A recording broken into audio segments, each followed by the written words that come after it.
Hello students, मैं हर्षराज पीएसबीआई की तरफ से आप सभी के साइंस का टीचर स्वागत करता हूं आज की इस नए वीडियो में। पिछले क्लास में हम लोगों ने डेजर्ट एनिमल तक अपना टॉपिक कंप्लीट करा था और आज हम लोग third number category grassland animal से कंटिन्यू करेंगे। ठीक है, तो चलिए शुरू करते हैं। जैसा कि आप सभी देख पा रहे होंगे, हमारा third number category grassland animals है। थर्ड नंबर कैटेगरी क्या है हमारा? Grassland animal. ठीक है, grassland habitats are the plain area where plenty of grass grow. तो ग्रासलैंड हैबिटेट उसे कहते हैं, यानी कि ग्रासलैंड हैबिटेट वैसी जगह है जहां पे वो एक प्लेन एरिया होता है। ग्रासलैंड हैबिटेट कहने का सेंस कि वो एक बहुत बड़े एरिया में प्लेन एरिया होता है और वहां पे बहुत सारे घास फूस उगते हैं। ठीक है, most of the animals found in these lands depend on grass or other grass eating animals।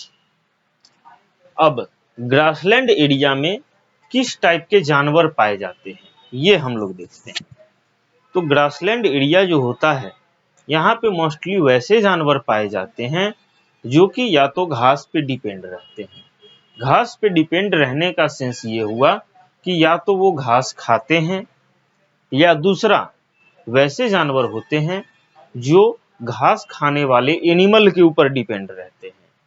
कहने का सेंस ये हुआ कि जो जानवर घास खाते हैं उनके ऊपर भी कोई दूसरा जानवर डिपेंड है उनको खाने के लिए।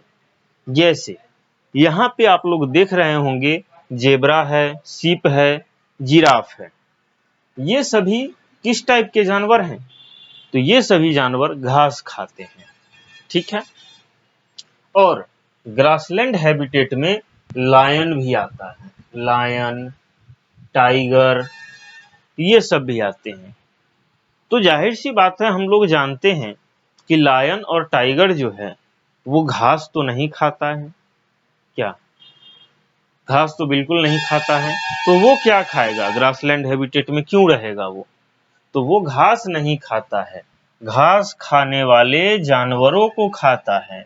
ठीक है, शेर या बाघ जो है वो घास नहीं खाता है, घास खाने वाले जानवरों को खाता है। आई बात समझ में? चलिए, यहां तक क्लियर हो गया होगा। जिराफ, जेब्रा, सीप, horse, kangaroo, rhinoceros etc are some animals that are adapted to live in grassland habitat। ये सब जो जानवर हैं, जैसे क्या? तो जिराफ, जेब्रा, सीप, हॉर्स, कंगारू, राइनोसोरस, या और भी अनेक इसी प्रकार के जो जानवर हैं वो इस ग्रासलैंड में रहते हैं या सरवाइव करते हैं, या फिर यही उनका हैबिटेट है। आई बात समझ में? चलिए, अब हमारा ये ग्रासलैंड का जो टॉपिक था वो खत्म होता है और अब हम लोग आगे बढ़ते हैं।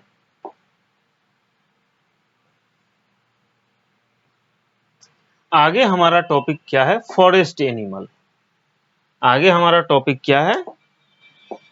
आगे हमारा टॉपिक है forest animal. Some forest have all the 4 season while some get heavy rainfall throughout the year। अब कुछ जंगल ऐसे हैं इस धरती पे जहां पे लगभग चारों सीजन होते हैं, लेकिन कुछ जगह ऐसे भी हैं जहां सालों भर, जहां पे क्या होता है, सालों भर बहुत तेज बारिश होती है। ठीक है, आई बात समझ में? कुछ जंगल ऐसे हैं जहां पे तो चारों सीजन मिलते हैं, गर्मी, बरसात, शरद, स्प्रिंग, वसंत ऋतु, ये सारे सीजन मिलते हैं। लेकिन कुछ फॉरेस्ट ऐसे हैं जहां पे बहुत ज्यादा बारिशें ही होती है। ठीक है, आई बात समझ में? चलिए, अब different type of animals live in forest. इसमें बहुत सारे प्रकार के जानवर भी रहते हैं। जैसे ये जो हमारा फॉरेस्ट है, इसमें बहुत सारे प्रकार के जानवर रहते हैं। ठीक है। Forest animal are adapted with the change of season. और ये जो फॉरेस्ट एनिमल है, ये जंगल में रहने वाले जो जानवर हैं, वे सीजन के अकॉर्डिंग अपने आप को एडेप्ट कर ले, यानी कि अपने आप को ढाल लेते हैं। For most of the year they get enough food to survive. और ये लगभग साल भर, यानी कि जो फॉरेस्ट एनिमल हैं, ये लगभग साल भर अपने लिए प्रॉपर फूड जो है, अपने सर्वाइवल के लिए जो फूड है, उतना ये गेन कर लेते हैं। इन विंटर्स और extreme summer they do not get enough supply of food and water. कभी कभी इनको दिक्कत हो जाती है, जैसे अगर अधिक ठंड पड़ने लगे या अधिक गर्मी पड़ने लगे, तो इन जानवरों को थोड़ा भोजन में दिक्कत आने लगती है। आई बात समझ में? यहां तक क्लियर है? किसी को कोई दिक्कत नहीं?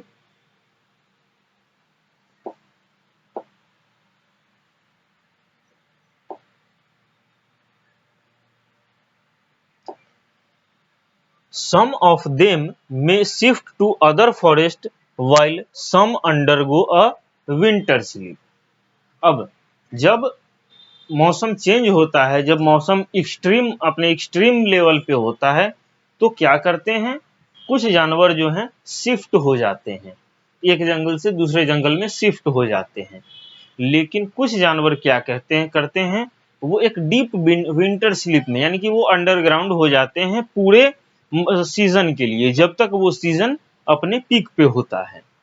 ठीक है। अंडरग्राउंड होने का सेंस कि वो बाहर निकलते ही नहीं है, अपना पूरा स्टॉक जो है भोजन का, पानी का पहले ही जमा कर लेते हैं और अंडरग्राउंड हो जाते हैं।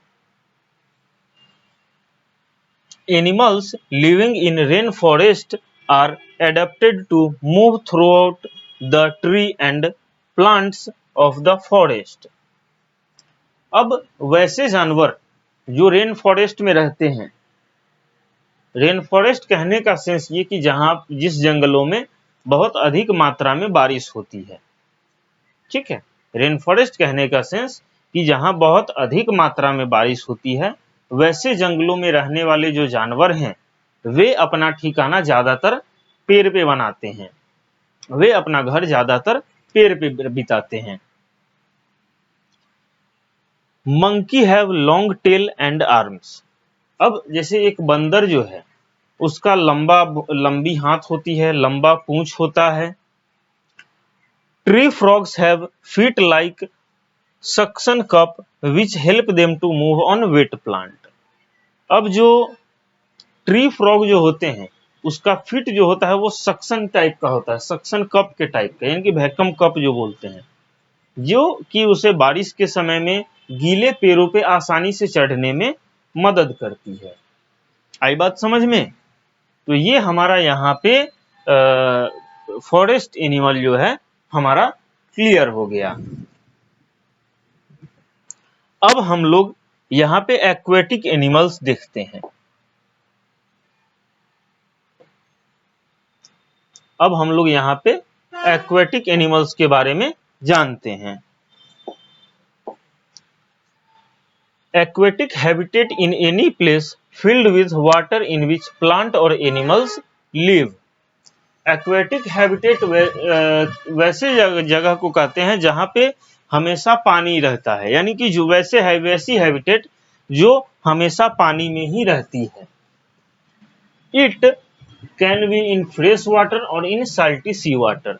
या तो ये फ्रेश वाटर में रह लेंगे, या फिर साल्टी सी वाटर में रहते हैं। Aquatic animals have certain distinct feature which help them to live in water.